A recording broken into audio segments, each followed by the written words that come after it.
대기업 과장, 은퇴 후 택시 몰다 인생 무너졌다. 믿었던 개인 택시의 배신. 대기업 과장까지 했으면 퇴직 후에도 넉넉하게 살겠지? 이렇게 생각하시는 분들 정말 많습니다. 근데요, 그건 어디까지나 옛날 이야기예요. 요즘 현실은 다릅니다. 직함이 아무리 번듯해도 은퇴하는 순간 월급은 끊기고 매달 고정적으로 나가던 돈은 그대로입니다. 은퇴 후의 삶을 너무 쉽게 봤다가 낭패 보는 분들 정말 많아요. 그리고 그중 한 분이 바로 60세에 개인 택시를 시작했던 김 과장님입니다. 퇴직하면 개인 택시 몰면 되겠지? 이 말 많이 들어보셨죠? 김 과장님도 그렇게 생각했대요. 운전은 자신 있고 사람 상대하는 것도 어렵지 않아. 게다가 시간도 자유롭잖아. 정년퇴직을 앞두고 주변에서도 추천을 많이 했답니다. 개인 택시는 면허만 있으면 괜찮다더라. 수입도 나쁘지 않대. 이런 말에 솔깃해진 김 과장님, 퇴직금 일부로 택시 번호판을 샀습니다. 1억 가까이 들었대요. 근데요, 막상 시작하고 보니 이게 완전히 다른 세계였어요. 손님이 없으면 수입이 0인 구조. 기름값, 보험료, 차량 관리비까지 고정비는 생각보다 훨씬 컸죠. 하루 종일 거리에서 기다려도 손님 한 명 못 태우는 날도 허다했습니다. 사례 1. 59세, 개인 택시 시작 6개월 만에 폐업한 은행원 박 씨의 이야기. 박 씨는 30년간 은행에서 일했어요. 고객 응대도 능숙했고 사람 상대하는 걸 두려워하지 않았죠. 이 정도면 택시도 잘할 수 있겠지 생각하고 개인 택시 번호판을 리스해서 시작했는데요. 시작 3개월 차부터 현타가 왔답니다. 낮에는 손님이 너무 적고 밤에는 취객에 시달리고 기대했던 수입은커녕 리스료랑 차량 유지비 때문에 오히려 적자. 몸도 마음도 지치고 결국 6개월 만에 번호판 반납하고 그만뒀답니다. 퇴직금은 반도 못 건졌고 남은 건 탈진한 몸뿐. 사례 2. 62세, 은퇴 후 자유로운 직업이라며 시작한 택시 하루 수입 3,000원의 충격. 서울 외곽에 사는 조 씨는 노후의 시간 자유로운 게 최고지 라며 택시를 선택했어요. 하지만 현실은 정반대였습니다. 출근 시간대 놓치면 손님이 거의 없었고 퇴근 시간 이후는 막히기만 했죠. 게다가 대리기사, 대중교통, 카풀앱, 심지어 킥보드까지 등장하면서 개인 택시의 손님은 더 줄어들었어요. 어느 날은 10시간 돌았는데 겨우 손님 2명 수입은 3,000원. 기름값도 안 나왔죠. 그날 조 씨는 택시 안에서 조용히 울었다고 해요. 내가 이러려고 평생 일했나 싶었다고요. 사례 3. 58세, 퇴직금 1억으로 번호판 샀지만 다시 알바 뛰는 현실. 마지막으로 소개할 분은 전자회사에서 과장까지 했던 이 씨. 퇴직금 일부를 털어 개인 택시 번호판을 구매했습니다. 처음엔 이제는 자유롭게 일하면서 쉬엄쉬엄 살아야지 하고 기대했죠. 하지만 번호판 가격은 매달 하락하고 택시 이용객은 줄고 반복되는 밤샘 근무에 건강은 나빠지고 결국 1년 만에 택시 접고 지금은 편의점 야간 알바를 하고 있어요. 차라리 그 돈으로 자격증이나 딸 걸. 이 씨의 말이 마음에 박히더라고요. 은퇴 후 개인 택시가 실패하는 이유 3가지. 1. 수입의 불확실성. 월급처럼 정해진 돈이 들어오는 게 아니라 손님이 없으면 0원입니다. 출퇴근 시간 외에는 수요가 적고 거리에서 기다리는 시간만 길어져요. 2. 고정비의 압박. 기름값, 보험료, 차량 정비, 번호판 리스 비용.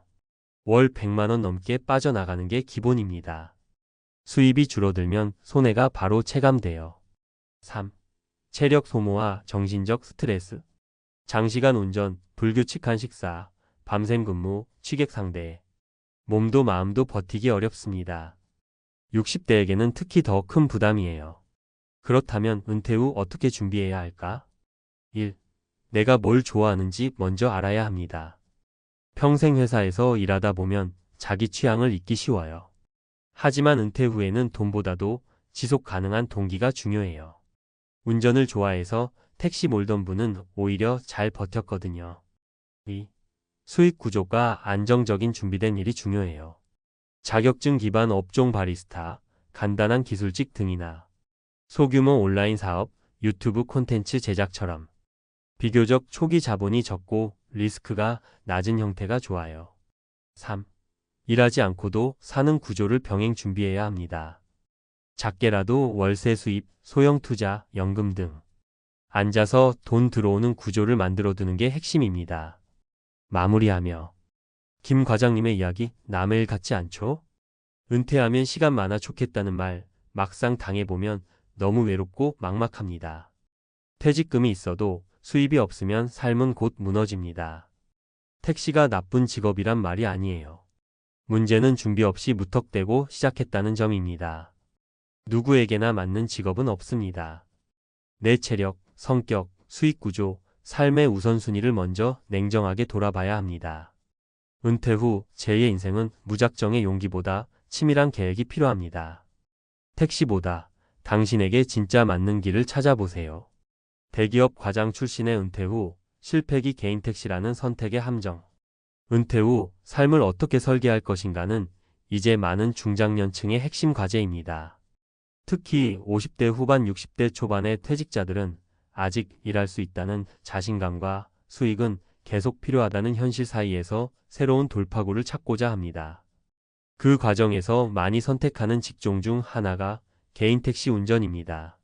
그러나 실제로는 준비 없이 시작한 개인 택시는 은퇴자의 삶을 더 어려운 지경으로 몰고 가는 경우가 적지 않습니다.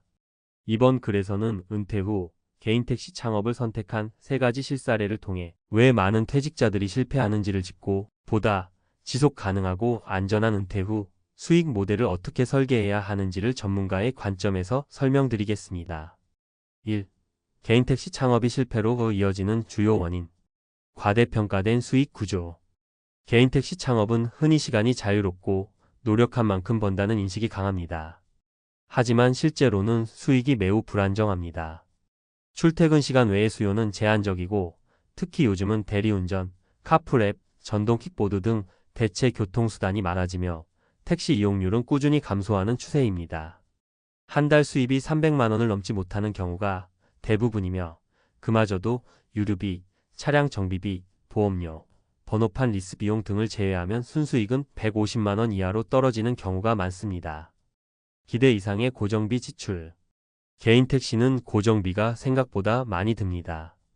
번호판 구매 비용만도 6천만 원 1억 원에 이르며 리스로 할 경우에도 월 70만 원 이상이 빠져나갑니다.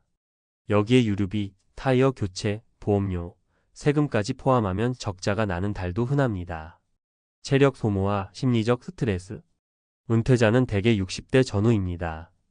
이 시기에는 장시간 운전과 야간 근무가 건강에 부담을 줄 수밖에 없습니다. 또한 취객응대, 장시간 대기, 불안정한 날씨 속 운전 등 정신적 스트레스도 큽니다. 2. 실제 실패 사례 3가지. 사례 1. 은행원 출신 59세, 개인 택시 6개월 만에 중단. 30년간 은행에 근무하며 고객 응대 경험이 풍부했던 박 씨는 사람을 다루는 능력에 자신 있었고 은퇴 후 개인 택시 창업을 선택했습니다. 하지만 도심의 택시 수요는 제한적이었고 리스비와 차량 유지비로 인해 수익은 계속 마이너스였습니다. 6개월 만에 차량을 반납하고 창업을 접었습니다.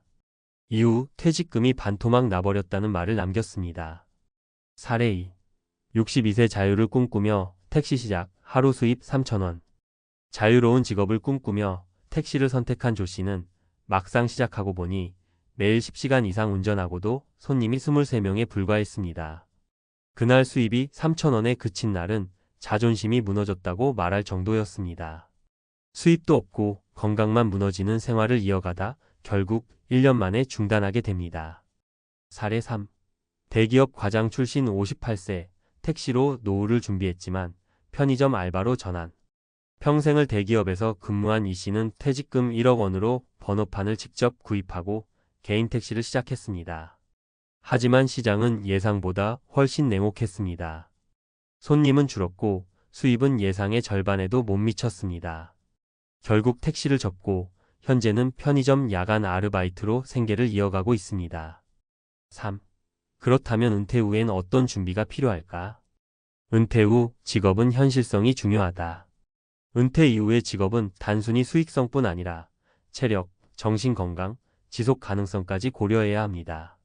특히 장시간 근무, 고정비가 큰 구조, 자영업적 요소가 많은 직업은 신중히 검토해야 합니다. 은퇴 전 시뮬레이션과 파일럿 테스트가 필요하다. 막연히 괜찮다는 이야기만 듣고 시작하기보다는 직접 택시 기사분들을 만나보고 일일 체험 프로그램을 이용하거나 심지어 알바 형태로라도 경험해 보는 것이 필요합니다. 실제 경험을 바탕으로 의사 결정을 내릴 때 실패 가능성을 현저히 줄일 수 있습니다. 소득 자산 시간의 균형 잡힌 설계가 핵심이다. 은퇴 후의 생계는 단지 월급처럼 수입이 생기느냐의 문제만이 아닙니다. 소형 임대 자산, 연금, 자격증 기반의 부업, 온라인 수익 등 다각화된 수익 구조와 소비를 줄이는 생활 습관, 그리고 삶의 의미를 지킬 수 있는 활동이 함께 조화를 이루어야 합니다. 전문가 조언 개인택시 외 은퇴 후 대안 직업 예시. 자격증 기반 직종 방과 후 강사, 바리스타, 실버케어 요양보조, 원예치료사 등. 온라인 기반 수익 모델 유튜브, 블로그, 전자책, 강의 플랫폼. 소자본 창업 1인 커피 트럭, 중고 물품 판매, 지역 특산물 유통 등. 정부 지원 프로그램 활용 시니어, 재취업 교육, 창업 지원금, 일자리 매칭 서비스. 결론. 개인택시는 은퇴 후 선택 가능한 직업 중 하나일 뿐이며 누구에게나 적합한 만능 해답은 아닙니다. 특히 지금은 택시 산업이 구조적으로 변화하는 과도기이기 때문에 더욱 신중한 접근이 필요합니다. 중요한 건 은퇴 이후의 삶을 오래 지속 가능한 방식으로 나에게 맞는 구조로 설계하는 것입니다. 지금 이 순간에도 많은 은퇴자들이 막연한 낙관 대신 구체적인 전략을 통해 두 번째 인생을 제대로 준비하고 있습니다. 당신의 은퇴가 실패의 사례가 아닌 성공적인 제도약의 이야기가 되기를 바랍니다. 50대, 60대를 살아가는 여러분, 은퇴 후의 삶이 눈앞에 다가오면 어떤 감정이 드시나요? 기대감과 설렘도 있지만 걱정과 불안이 머릿속을 채우는 것도 사실일 겁니다. 그중 가장 큰 고민은 바로 한 달 생활비로 얼마나 필요할까? 라는 현실적인 문제입니다. 월 200만 원. 듣기엔 작아 보일지 모르지만 실제로 이 금액으로 풍요로운 노후를 보내는 사람들이 있습니다. 어떻게 가능할까요? 더 중요한 질문은 과연 나도 그렇게 살 수 있을까? 입니다. 은퇴 후 수입이 줄어드는 상황에서 불필요한 지출을 줄이고 자신만의 절약 전략을 세우는 건 누구나 실천 가능한 일입니다. 지금부터 함께 알아볼까요? 월 200으로 노후가 가능하다고? 당신도 할 수 있는 충격적 절약 비법 대공개. 은퇴 후 생활비를 월 200만 원으로 줄인다는 건 듣기엔 불가능해 보일 수도 있어요. 하지만 실천하고 있는 사람들이 의외로 많습니다. 비결은 단순합니다. 우아한 절약 전략을 세우는 겁니다. 여기서 말하는 절약은 단순히 허리띠를 졸라매는 게 아니라 내 삶의 가치를 높이는 소비를 의미해요. 오늘은 사례 3가지를 통해 이 방법이 얼마나 실현 가능한지 함께 알아보겠습니다. 사례 1. 취미를 소비가 아닌 생산으로 전환한 김 씨의 이야기. 김 씨는 58세에 은퇴한 후 줄어든 수입 때문에 월 300만 원이었던 생활비를 감당할 수 없었습니다. 고민 끝에 소비를 줄이는 대신 취미를 통해 수익을 창출하는 방법을 찾았죠. 김 씨는 은퇴 전부터 관심 있었던 텃밭 가꾸기를 시작했습니다. 처음엔 단순히 자신의 식비를 줄이기 위한 목적이었지만 점차 키운 채소를 동네 마을 장터에서 팔기 시작했어요. 그 결과 매달 약 20만 원의 추가 수입을 올리게 되었고 무엇보다 신선한 채소를 자급자족하면서 식비를 크게 줄일 수 있었습니다. 텃밭을 관리하며 건강도 좋아졌고 심리적인 안정감도 얻었죠. 이게 단순한 절약이 아니라 제 삶을 풍요롭게 만들었어요. 라는 김 씨의 말처럼 돈을 아끼는 동시에 행복도 키운 사례입니다. 사례 2. 은퇴 후 공동체 주택으로 이사한 박 부부. 박 씨 부부는 60대 초반에 은퇴하며 걱정이 많았습니다. 두 분의 연금은 합쳐서 월 220만 원 정도였지만 기존 생활비는 350만 원 수준이었거든요. 특히 주거비와 공과금이 부담이었습니다. 박 씨 부부는 큰 결심을 했습니다. 서울 근교의 공동체 주택으로 이사한 겁니다. 공동체 주택은 여러 가구가 주방과 거실 같은 공간을 공유하며 살아가는 형태로 각종 생활비를 함께 줄일 수 있습니다. 덕분에 월세는 절반 수준으로 줄었고 공과금도 나눠 부담하다 보니 주거 관련 비용을 한 달에 80만 원까지 줄일 수 있었어요. 또 공동체 내에서 함께 밥을 해 먹거나 나눔을 실천하면서 식비도 감소했습니다. 처음엔 불편하지 않을까 걱정했는데 이젠 가족보다 더 친밀한 이웃들과 지내며 정서적인 안정감도 얻고 있어요. 라는 박 씨의 말처럼 비용뿐 아니라 관계적인 풍요로움까지 얻은 사례입니다. 사례 3. 절약의 즐거움을 느낀 이 씨의 스마트 소비법. 이 씨는 55세에 명예퇴직을 했습니다. 한 달 생활비로 약 200만 원을 맞추기 위해 스마트 소비법을 실천했죠. 그는 은퇴 후 생활비에서 가장 큰 부분을 차지하는 교통비와 통신비부터 다이어트하기 시작했습니다. 우선 자가용 대신 대중교통을 이용하기로 결심했어요. 자동차를 유지하는 데 들어가는 보험료, 주유비, 정비 비용 등을 계산해보니 한 달에 약 50만 원이 절약됐습니다. 또한 통신비를 줄이기 위해 기존의 고가 요금제를 해지하고 저가 요금제에 가족 결합 할인까지 적용받아 통신비를 반으로 줄였습니다. 이 씨는 이렇게 줄인 비용으로 자기 개발에 투자했습니다. 그동안 배우고 싶었던 컴퓨터 코딩을 배우기 시작했고 지금은 지역 강사로 활동하며 월 30만 원의 추가 수입을 올리고 있죠. 절약을 하면 더 큰 가능성이 보입니다. 돈이 아니라 시간을 벌었다고 생각해요. 라고 말하는 이 씨의 사례는 단순한 절약이 아니라 새로운 기회를 만든 이야기입니다. 현실적인 절약 전략의 핵심. 위 사례들이 보여주듯 절약은 단순히 소비를 줄이는 게 아니라 삶의 방식을 바꾸는 겁니다. 그렇다면 구체적으로 어떻게 해야 할까요? 몇 가지 핵심 전략을 정리해 볼게요. 지출 항목별로 구체적인 목표 세우기. 가장 먼저 해야 할 일은 지출 항목을 꼼꼼히 분석하는 겁니다. 식비, 주거비, 교통비, 통신비, 여가비 등 카테고리를 나눈 뒤 어디에서 줄일 수 있을지 고민해 보세요. 예를 들어 식비는 직접 요리하거나 지역시장을 이용해 크게 줄일 수 있습니다. 소유보다 공유를 실천하기. 공동체 주택이나 카쉐어링 같은 공유 경제 모델을 활용하면 고정 비용을 줄일 수 있습니다. 특히 은퇴 후에는 이런 모델이 정서적 안정감까지 제공해 줄 수 있어요. 취미와 절약을 연결짓기.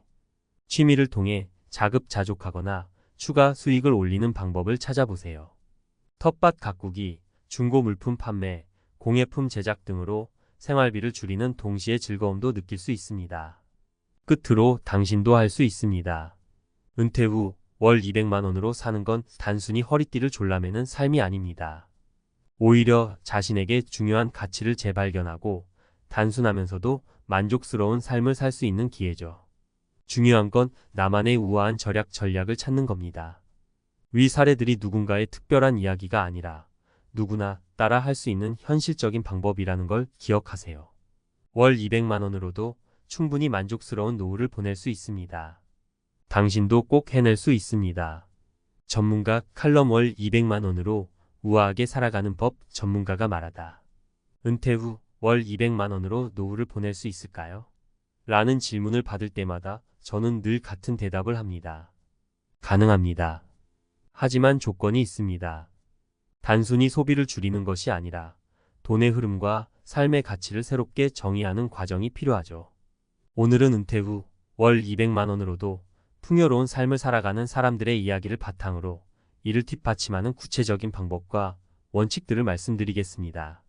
저도 은퇴 생활을 준비하면서 이 과정을 직접 체득했고 이를 통해 절약의 미학을 발견하게 되었습니다. 1. 절약은 소비의 기술을 배우는 것이다. 절약은 돈을 아끼는 행위가 아니라 효율적으로 소비하는 기술을 배우는 과정입니다. 흔히 절약이라 하면 자신을 희생하고 무언가를 포기하는 이미지를 떠올리지만 이는 잘못된 인식이에요. 돈이 줄어들어도 삶의 질을 유지할 수 있는 방법은 불필요한 소비를 줄이고 진짜 필요한 곳에 투자하는 데 있습니다. 예를 들어 한 친구는 매달 고정적으로 지출하던 커피값과 외식비를 줄이기 위해 작은 변화를 시작했습니다. 5만 원짜리 커피 머신을 구입하고 집에서 직접 커피를 내려 마시기 시작했죠. 매달 20만 원씩 줄어드는 지출은 단순히 돈을 아끼는 것을 넘어 집에서의 소소한 행복을 찾는 계기가 되었습니다. 중요한 것은 절약을 불편함이 아니라 새로운 만족으로 전환하는 기술이라는 점입니다. 2. 소비를 줄이는 대신 삶의 가치를 늘리자. 월 200만 원의 예산에서 가장 중요한 것은 돈이 아니라 가치의 우선순위입니다. 내가 정말 중요하게 여기는 것에 돈과 시간을 쓰고 그렇지 않은 것은 과감히 줄이는 용기가 필요하죠. 한 부부의 사례를 말씀드릴게요. 이 부부는 은퇴 후 여행을 좋아했지만 제한된 예산 때문에 매번 먼 곳을 가지 못했습니다. 대신 그들은 로컬 여행이라는 아이디어를 실천하기 시작했어요. 집 주변의 자연공원, 지역 축제, 가까운 소도시 등을 탐방하면서 교통비와 숙박비를 크게 줄일 수 있었죠. 그들은 말합니다. 멀리 떠나지 않아도 충분히 행복할 수 있다는 걸 깨달았어요. 여행이란 물리적 거리가 아니라 마음의 여유에서 오는 거더군요. 이처럼 소비를 줄이는 대신 삶의 본질적인 가치를 늘리는 것이 절약의 핵심입니다. 3. 작게 시작하되 지속적으로 실천하기. 많은 분들이 은퇴 후 절약을 시작하겠다고 마음먹지만 극단적으로 모든 것을 줄이려다 중도에 포기하곤 합니다. 절약은 마라톤과 같아요. 너무 급하게 시작하면 금세 지치기 마련이죠. 제 가까운 지인은 은퇴 후 월 200만 원으로 생활비를 맞추기 위해 아주 작은 변화부터 시작했습니다. 우선 자가용 대신 대중교통을 이용하며 교통비를 절반으로 줄였어요. 처음엔 불편했지만 이내 대중교통의 매력을 발견했습니다. 책을 읽거나 새로운 사람들을 관찰하며 여유를 즐길 수 있었기 때문이죠. 또한 그는 집에서 만든 도시락을 들고 다니는 습관을 들였습니다. 외식을 줄이면서 한 달에 약 30만 원을 절약했고 이 돈으로 좋아하는 악기 수업을 들으며 은퇴 후에도 배움의 기쁨을 이어가고 있죠. 작게 시작했기에 지금까지 실천할 수 있었습니다. 그의 말처럼 절약은 거창하게 시작할 필요가 없습니다. 꾸준히 실천하는 것이 중요합니다. 4. 절약은 함께할 때 더욱 효과적이다. 절약은 혼자만의 싸움이 아닙니다. 가족과 함께 혹은 지역 공동체와 함께라면 더 큰 효과를 발휘할 수 있죠. 한 공동체 주택에 사는 분들의 이야기를 들어보면 개인적으로 감당하기 힘들었던 공과금, 관리비 등이 공동체 내의 나눔을 통해 크게 줄었다고 합니다. 예를 들어 공동으로 텃밭을 가꾸며 식비를 줄이고 커뮤니티 공간을 활용해 모임과 여가 생활을 즐기며 따로 외출하지 않아도 되는 여건을 만들었죠. 절약은 단순히 돈을 아끼는 행위가 아니라 사람들과의 관계를 통해 새로운 만족을 찾는 과정이 될 수 있습니다. 이 과정에서 함께 웃고 함께 배우며 새로운 삶의 방향을 발견하게 됩니다. 5. 돈이 아닌 삶의 목표를 바라보자. 가장 중요한 것은 절약을 삶의 목표가 아니라 삶의 방식을 바꾸는 기회로 삼는 것입니다. 월 200만 원이라는 금액에 얽매이기보다는 내가 추구하는 가치와 행복에 초점을 맞추세요. 지금껏 말씀드린 사례들은 모두 돈을 줄이기만 한 것이 아니라 삶의 질을 높이기 위한 선택을 한 분들의 이야기입니다. 절약은 단순히 덜 쓰기가 아니라 더 나은 가치 찾기로 전환될 때 진정한 의미를 가집니다. 마무리하며 당신도 충분히 할 수 있습니다. 지금까지의 이야기와 사례를 들으면서 여러분도 나도 할 수 있을까? 라는 생각이 드셨을 겁니다. 정답은 당연히 할 수 있습니다. 다만 모든 것을 한 번에 바꾸려고 하기보다는 지금부터 작은 실천으로 시작해 보세요. 매일 한 가지 지출 항목을 점검해 보고 우선순위를 재조정하며 자신만의 절약 스타일을 만들어 가세요. 절약은 돈을 아끼는 데서 끝나지 않습니다. 그것은 삶을 재정비하고 새로운 가치를 발견하며 노후의 행복을 찾아가는 여정입니다. 월 200만 원, 당신도 충분히 가능하고 그 이상으로도 풍요롭게 살 수 있습니다. 지금 바로 시작해 보세요. 당신의 노후 최소 몇 억 있어야 걱정 없이 살 수 있을까? 우리가 은퇴 후 편안한 삶을 꿈꾸는 이유는 누구나 알 수 있습니다. 더 이상 직장에서의 스트레스 없이 남은 인생을 즐기며 살아가고 싶은 것. 하지만 문제는 바로 돈입니다. 과연 돈이 얼마나 있어야 그 꿈이 실현될까요? 노후 준비에 관한 수많은 정보가 있지만 그 중에서도 가장 중요한 질문은 내가 은퇴 후 살아가기 위해서는 얼마나 필요할까? 입니다. 지금부터 현실적인 답을 찾아보겠습니다. 첫 번째 사례, 퇴직 후 고정 비용을 제대로 계산하지 못한 김 씨의 경우. 김 씨는 58세에 회사에서 퇴직했습니다. 퇴직금과 어느 정도의 저축이 있었고 자녀들도 다 성인이 되어 독립한 상태였습니다. 그래서 김 씨는 이 정도면 나도 편하게 살 수 있겠지라는 생각으로 노후 생활을 시작했죠. 하지만 현실은 달랐습니다. 매달 나가는 생활비는 생각보다 컸습니다. 집을 유지하는 비용, 보험료, 그리고 건강관리 비용 등이 크게 늘어났습니다. 특히 나이가 들수록 예상치 못한 의료비가 많이 나갔죠. 이런 상황은 김 씨에게 큰 부담이 되었습니다. 연금만으로는 생활비를 감당하기 어려웠고 결국에는 노후 생활이 불안해지기 시작했습니다. 김 씨가 처음 생각했던 노후 준비 금액은 그저 막연한 숫자에 불과했기 때문에 정작 필요한 돈을 준비하지 못했던 것입니다. 이 사례는 많은 사람들에게 일어날 수 있는 일입니다. 노후에 필요한 금액을 정확하게 계산하지 않고 막연하게 이 정도면 되겠지라고 생각하면 큰 어려움에 직면할 수 있습니다. 퇴직 후 고정 비용을 명확하게 파악하고 특히 건강과 관련된 비용을 충분히 고려하는 것이 중요합니다. 두 번째 사례, 자산 관리에 실패한 이 씨의 경우. 이 씨는 은퇴 전에 꽤 많은 자산을 모았다고 생각했습니다. 주식 투자와 부동산으로 나름 성공을 거뒀고 은퇴 후에도 자산을 활용해서 충분히 생활할 수 있을 거라 믿었죠. 하지만 은퇴 후 부동산 시장이 침체되었고 주식 시장도 불안정해지면서 그의 자산 가치는 크게 하락했습니다. 그 결과 이 씨는 예상보다 훨씬 적은 돈으로 생활해야 했고 은퇴 후 생활에 큰 제약을 받기 시작했습니다. 여기서 중요한 교훈은 은퇴 후에는 자산 관리가 더욱 신중해야 한다는 것입니다. 현금 흐름을 유지하면서도 안전하게 자산을 관리해야 하는데 너무 큰 리스크를 안고 투자에만 의존하게 되면 불안정한 경제 상황에 쉽게 흔들릴 수 있습니다. 이 씨의 경우는 자산 관리의 실패가 은퇴 후 생활에 큰 타격을 준 사례입니다. 따라서 은퇴 후 자산 관리를 어떻게 할 것인지 미리 계획하고 안전한 금융 상품을 선택하는 것이 중요합니다. 또한 충분한 예비 자금을 마련해 두는 것도 잊지 말아야 합니다. 세 번째 사례, 미리 노후를 준비한 박 씨의 성공적인 노후 생활. 반면 박 씨의 경우는 조금 다릅니다.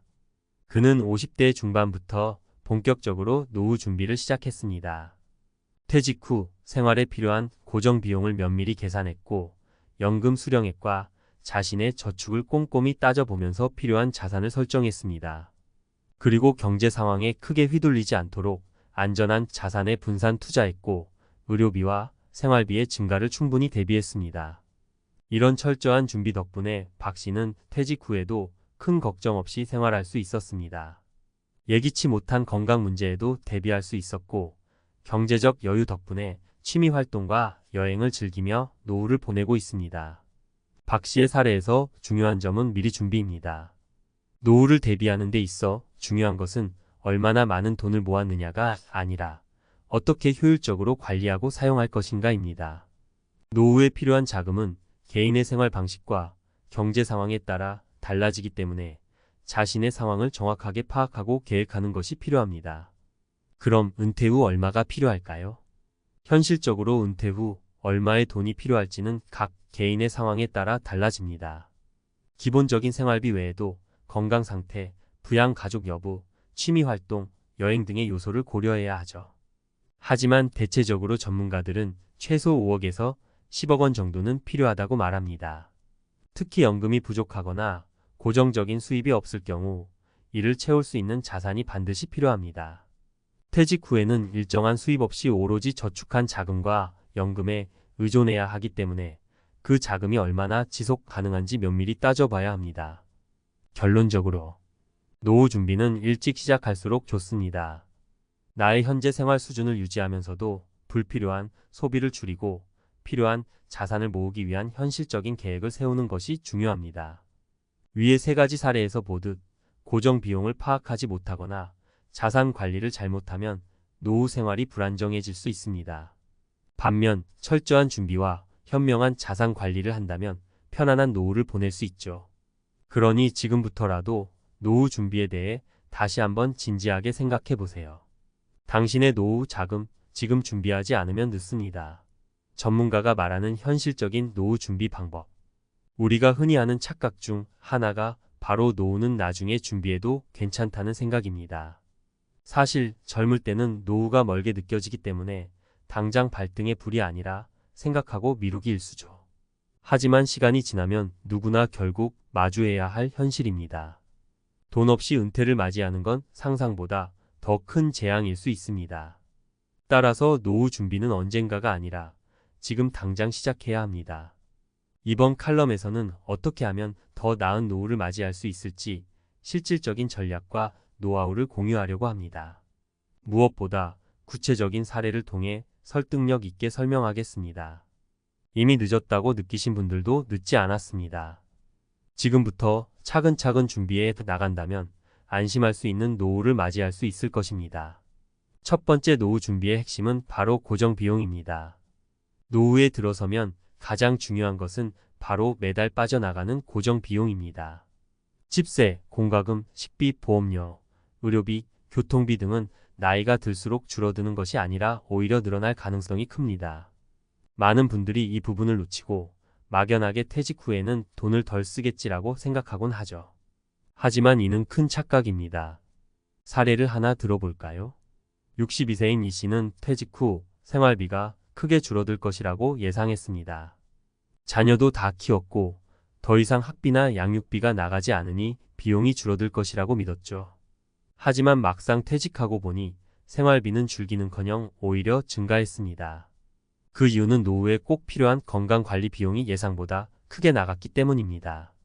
특히 나이가 들수록 정기적으로 병원에 가야 하는 일이 많아졌고 치료비와 약값이 매달 큰 부담으로 다가왔습니다. 이 씨의 사례는 많은 사람들에게 경종을 울립니다. 노후에는 고정 비용이 줄어들지 않고 오히려 건강관리와 관련된 비용이 크게 늘어난다는 점을 명심해야 합니다. 따라서 젊을 때부터 노후에 필요한 최소한의 고정 비용을 계산하고 그에 맞는 자금을 준비하는 것이 필수입니다. 두 번째, 자산 관리의 실패는 노후 생활을 망칠 수 있습니다. 노후 준비의 또 다른 중요한 요소는 바로 자산 관리입니다. 은퇴 후에도 경제적 안정성을 유지하려면 자산을 어떻게 관리하느냐가 매우 중요합니다. 하지만 많은 사람들이 자산 관리를 실패하면서 어려움을 겪곤 합니다. 특히 큰 위험을 동반한 투자에 의존하는 경우 경제 상황의 변화에 따라 큰 손실을 입을 수 있습니다. 예를 들어 65세의 박 씨는 주식 투자로 나름 성공을 거뒀습니다. 젊을 때부터 공격적인 투자를 통해 자산을 불렸고 퇴직 후에도 주식 투자로 생활비를 마련하겠다는 계획을 세웠습니다. 하지만 갑작스러운 경제 불황이 찾아오면서 주식시장이 크게 하락했고 박 씨의 자산도 절반 이상 날아갔습니다. 예기치 못한 자산 손실로 인해 박 씨는 은퇴 후 생활이 불안정해졌고 결국 다시 일자리를 찾아 나서야 했습니다. 이 사례는 은퇴 후 자산 관리를 신중하게 해야 한다는 교훈을 줍니다. 특히 노후에는 위험을 감수하기보다는 안정적인 수익을 올릴 수 있는 금융 상품이나 투자를 선택하는 것이 중요합니다. 다양한 자산에 분산 투자하는 것도 리스크를 줄이는 좋은 방법입니다. 무엇보다 중요한 것은 안전입니다. 은퇴 후에는 더 이상 위험을 감수할 여유가 없다는 점을 명심해야 합니다. 세 번째, 연금만으로는 부족할 수 있습니다. 추가 자금을 반드시 마련하세요. 많은 사람들이 퇴직 후 연금만으로 충분히 생활할 수 있을 것이라고 기대합니다. 물론 국민연금이나 퇴직연금이 중요한 노후 자금의 원천이지만 연금만으로는 충분하지 않을 수 있습니다. 실제로 많은 은퇴자들이 연금으로는 생활비를 충당하지 못해 다시 일을 구하거나 자녀에게 경제적 도움을 요청하는 경우가 많습니다. 사례를 하나 더 보겠습니다. 58세에 퇴직한 김 씨는 퇴직연금과 국민연금으로 충분히 생활할 수 있을 것이라고 생각했습니다. 하지만 막상 연금을 받아보니 생각보다 적은 금액이었고 생활비를 충당하기에는 턱없이 부족했습니다. 김 씨는 예상하지 못한 경제적 어려움에 직면했고 결국 은퇴 후에도 파트타임으로 일하며 생활비를 벌어야 했습니다. 이처럼 연금만으로는 충분한 노후 생활을 보장할 수 없습니다. 따라서 연금 외에 추가적인 자금을 마련해야 합니다. 이는 저축, 투자 혹은 은퇴 후에도 지속 가능한 소득원을 찾는 것이 될 수 있습니다. 중요한 것은 계획을 세우고 그 계획을 미리 준비하는 것입니다. 연금이 충분하지 않다는 현실을 받아들이고 더 안정적인 재정 상태를 유지할 수 있도록 준비해야 합니다. 결론 지금 준비해야 할 것들. 이제까지 말씀드린 사례들을 통해 알 수 있듯이 노후 준비는 결코 미룰 수 없는 중요한 과제입니다. 고정 비용을 계산하고 자산 관리를 신중하게 하며 연금 외에도 추가 자금을 마련하는 것이 필요합니다. 특히 젊을 때부터 차근차근 준비해야만 은퇴 후에도 안심할 수 있는 생활을 보장받을 수 있습니다. 지금 당장 준비할 수 있는 몇 가지 실질적인 팁을 드리겠습니다. 노후에 필요한 고정 비용을 계산하세요. 생활비, 의료비, 보험료 등 매달 빠져나갈 비용을 현실적으로 계산하고 이를 바탕으로 필요한 자금을 모으세요. 안전한 자산 관리를 계획하세요. 은퇴 후에는 더 이상 큰 리스크를 감수할 수 없습니다. 주식이나 부동산처럼 변동성이 큰 투자보다는 안정적인 금융 상품을 선택해 자산을 관리하세요. 연금 외에 추가적인 소득원을 확보하세요. 연금만으로는 충분하지 않을 수 있습니다. 따라서 은퇴 후에도 파트타임 일이나 소규모 사업 등 지속 가능한 수입원을 마련하는 것이 좋습니다. 노후 계획을 세우고 꾸준히 점검하세요. 노후 준비는 한 번에 끝나는 것이 아닙니다. 계속해서 경제 상황을 점검하고 필요에 따라 계획을 수정해야 합니다. 마지막으로 노후 준비는 빠르면 빠를수록 좋습니다. 아직 젊다고 느끼는 분들도 노후가 멀리 있는 것처럼 보이지 않는 분들도 지금부터 준비하는 것이 가장 현명한 선택입니다. 노후 자금은 하루아침에 마련할 수 있는 것이 아니기 때문에 작은 것부터 차근차근 준비해 나가는 것이 중요합니다. 정말 한국을 떠나야 할까? 많은 60대 부부가 은퇴를 앞두고 혹은 막 은퇴한 시점에서 가장 많이 하는 고민이 바로 이겁니다. 이 돈으로 한국에서 살 수 있을까? 퇴직금이 1억, 2억 정도 남았다고 해도 한국의 생활비와 의료비, 갑작스러운 지출을 감당하기가 생각보다 만만치 않다는 걸 다들 알고 계시죠? 사실 요즘엔 어디서나 이런 한숨을 듣습니다. 아파트 관리비만 해도 30만 원 넘는데 이 돈으로 몇 년이나 버틸까? 애들한테 손 벌리기도 싫고 그렇다고 노인 일자리도 한정돼 있고 그러니 많은 분들이 해외에서의 삶을 진지하게 고민하기 시작했습니다. 특히 오늘 이야기할 1억으로 평생 살 수 있다는 해외 은퇴지 이야기는 꿈같은 소리 같으면서도 실제로 떠난 사람들이 있기에 더 설득력이 있죠. 먼저 이런 선택을 한 60대 부부의 사례를 한번 들어보세요. 첫 번째는 경기도에서 작은 음식점을 하다 62세에 문을 닫은 박씨 부부 이야기입니다.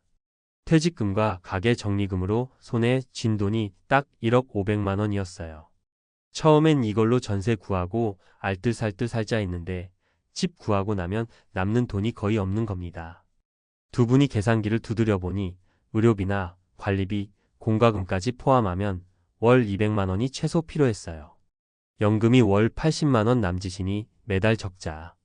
결국 고민 끝에 선택한 곳이 바로 태국 치앙마이였습니다.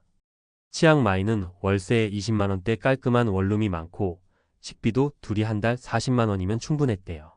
무엇보다 따뜻한 기후와 저렴한 의료비가 결정적이었습니다. 박 씨 부부는 1억 중 일부를 환전해 집 보증금과 초기 정착비로 쓰고 나머지를 예금으로 돌리면서 매달 6,080만 원만 써도 풍족하다고 말합니다. 한국에선 매달 마이너스였는데 여긴 남아요. 이 한마디가 마음을 울리더군요. 두 번째 사례는 부산 출신 64세 이씨 부부입니다. 이분들은 평생 열심히 살았는데도 자식들 뒷바라지하고 남은 게 1억 조금 넘었어요. 한국에선 전세 얻으면 생활비가 없어지는 구조였죠. 이씨 부부가 선택한 도시는 필리핀 바기오. 왜냐면 마닐라나 세부보다 물가가 싸고 치안이 상대적으로 안전하며 선선한 기후가 마음에 들었다고 합니다. 현지에서 월세 1,520만 원대 소박한 단독주택을 빌리고 가사 도우미까지 월 10만 원에 쓰면서 생활 수준을 높였습니다. 식비도 두 사람이 한 달 4,050만 원 정도. 남은 돈을 적금처럼 분할했으니 1억으로 15년 넘게 살아도 충분하다고 계산했대요. 물론 환율과 물가 변동을 대비해 일부는 달러로 바꿔두고 현지 통장도 만들었습니다. 한국은 돈 걱정뿐이었는데 여긴 마음이 편해졌어요. 이 말이 굉장히 인상 깊었습니다. 세 번째는 유튜브에서 화제가 된 한 60대 남성의 사례입니다. 이분은 수도권 아파트를 팔고 남은 돈이 1억 남짓이었는데 한국에서 원룸으로 옮겨가며 살 자신이 없었다고 합니다. 한국 생활비가 너무 많이 나가니까요. 그래서 선택한 곳이 베트남 달랏이었어요.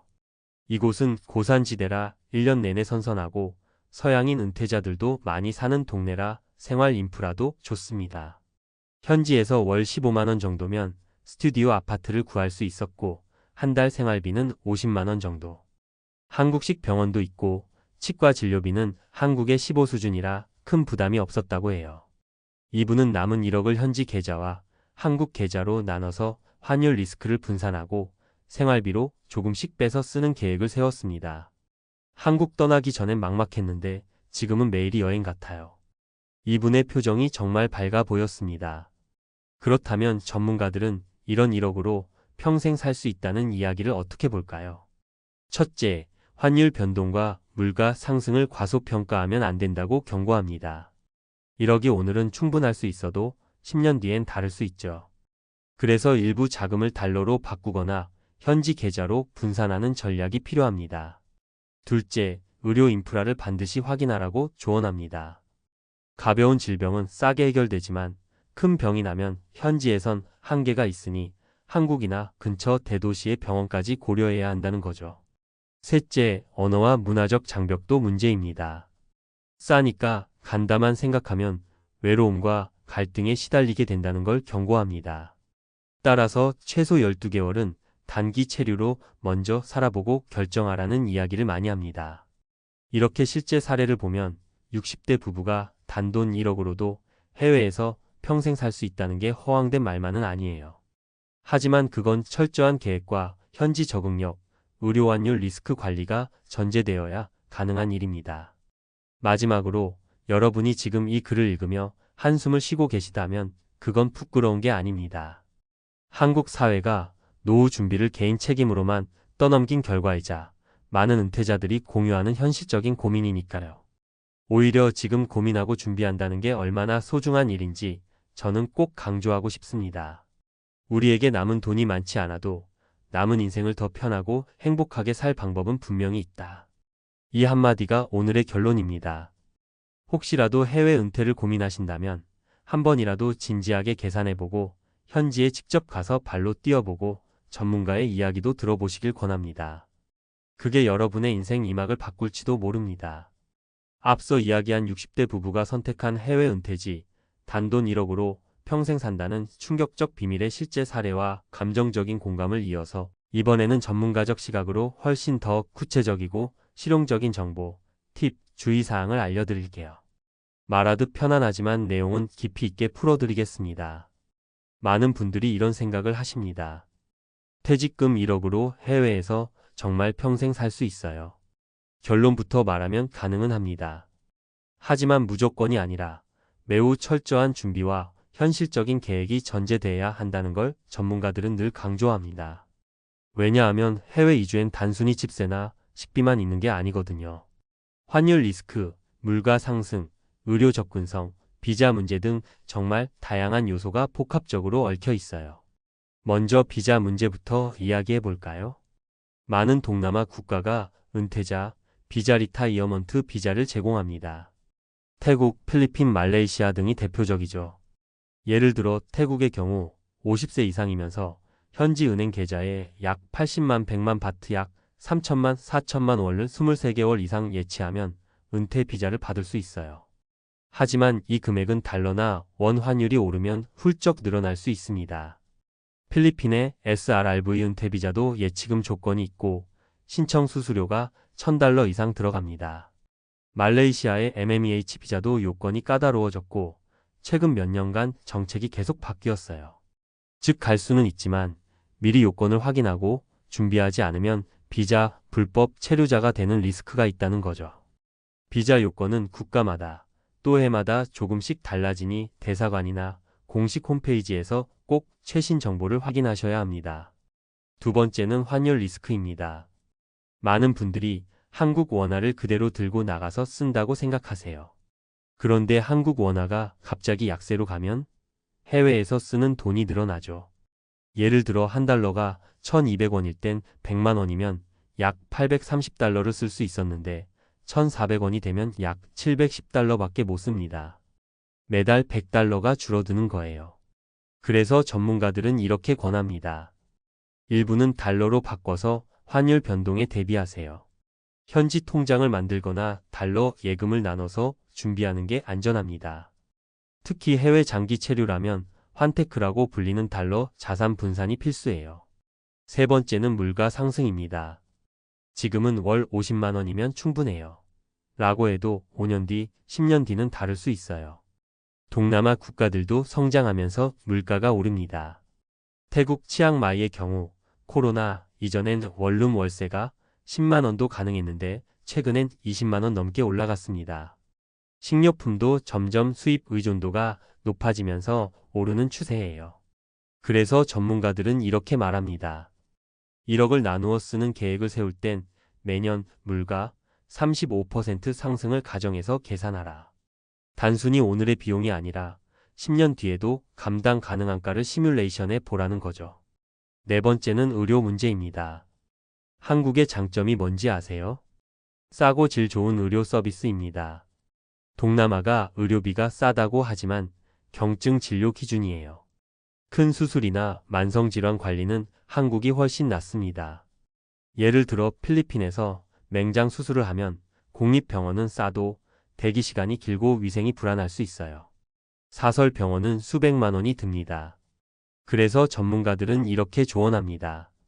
가벼운 진료는 현지에서 해결하고 큰 수술은 한국 귀국을 고려한 보험을 유지하라. 실제로 장기 거주자들은 한국의 건강보험을 유지하거나 해외 치료 특약이 있는 민간보험을 유지합니다. 그 다음은 문화와 언어 문제입니다. 은퇴 이민에 실패하는 이유 1위가 뭘까요? 돈이 부족해서가 아니라 외로움 때문입니다. 현지 언어가 안 통하고 한국 음식이 그립고 문화가 달라서 적응을 못하는 거예요. 은퇴 전 12개월 정도 단기 렌트로 살아보고 정말 살만한지 느껴보라는 이유가 여기에 있습니다. 특히 부부가 함께 갈 경우 한 분이 적응을 못하면 다시 귀국할 수밖에 없는 경우가 많습니다. 그리고 현지 교민사회가 활성화된 지역인지, 한국 식자재가 구하기 쉬운지, 한국인 의사가 있는 병원이 있는지 이런 세부 정보까지 꼭 확인하셔야 합니다. 실제 전문가들이 권하는 준비 팁을 정리하면 이렇습니다. 첫째, 반드시 한 달 예산표를 만들어 보세요. 현지 월세, 공과금, 식비, 교통비, 통신비, 의료비를 상세하게 시뮬레이션하는 게 중요합니다. 둘째, 환율 리스크를 분산할 달러 계좌나 해외 송금 루트를 마련해 두세요. 셋째, 의료보험 문제를 해결하세요. 한국 국민건강보험 자격 유지 요건이나 민간보험 가입 여부를 체크하고 현지 병원 네트워크를 조사해 두세요. 넷째, 비자 조건을 반드시 확인하세요. 준비 없이 떠났다가 현지에서 체류 문제로 쫓겨날 수 있습니다. 다섯째, 12개월은 트라이얼 체험을 해보고 결정하세요. 생각과 현실은 정말 다를 수 있거든요. 마지막으로 전문가로서 꼭 드리고 싶은 말은 이겁니다. 해외 은퇴는 현실 도피가 아니라 현실적 대안이 될 수 있습니다. 단, 그 현실이란 건 환율, 물가, 의료, 비자, 문화까지 포함한 총체적 현실이에요. 무턱대고 싸니까 간다 하면 오히려 돈을 다 까먹고 한국으로 돌아와야 하는 경우가 허다합니다. 하지만 이 사례처럼 꼼꼼히 준비하고 현지 생활을 적응할 수 있다면 단돈 1억으로도 충분히 여유 있고 행복한 노후를 보낼 수 있습니다. 은퇴는 끝이 아니라 두 번째 인생의 시작입니다. 그 시작을 해외에서 한다면 더 철저한 준비가 필요합니다. 여러분이 오늘부터라도 나에게 맞는 해외 은퇴지를 진지하게 탐색하고 계산하고 계획을 세우길 진심으로 바랍니다. 그게 바로 여러분의 남은 인생을 지키는 가장 확실한 보험이니까요.